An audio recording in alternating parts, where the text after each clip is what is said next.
நண்பர்களே வணக்கம். நான் தனலட்சுமி ஆர்கானிக் சுரேஷ் பேசுகிறேன். இப்போ நம்மக்கிட்ட இந்த வீடியோ எதுக்கு அப்படின்னா, இப்போ நம்மக்கிட்ட வெட்டி வேர் இருக்குது. இது டைரெக்டாக வெட்டி வேர் தயாரிக்கிற அவங்ககிட்டருந்து வாங்கினது, வேறு ட்ரேடர்ஸ் மூலியமா இல்லை.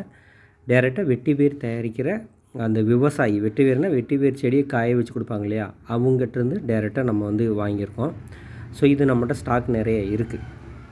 ஸோ இந்த வெட்டி வேர் எதுக்கெல்லாம் பயன்படுதுன்னா, இதை நலுங்கு மாவு தயாரிக்க பயன்படுத்திக்கலாம், ஆட் பண்ணிக்கலாம். இல்லை இது பவுட்ரு பண்ணியும் நம்ம யூஸ் பண்ணலாம். இந்த ஸ்கின்னுக்கு இந்த வேர்வை நாத்தம், இந்த மாதிரி சின்ன குழந்தைகள் பால் வாடை இந்த மாதிரி வராமல் இருக்கிறதுக்கு இது யூஸ் பண்ணிக்கலாம். ஸோ இது நம்மகிட்ட இருக்குது நண்பர்களே. இது நல்லா பியூர், நல்லா வாசம் இருக்கும், நல்லா பியூராக இருக்குது. ஸோ இது வேணும்ன்றதில் வாட்ஸ்அப் இருக்குது நண்பர்களே. இதில் வாட்ஸ்அப் இருக்குது. இல்லை தனலட்சுமி ஆர்கானிக்.com வெப்சைட்டில் போய் ஆர்டர் பண்ணலாம். ரொம்ப நன்றி நண்பர்களே, இந்த வீடியோ பார்த்ததுக்கு.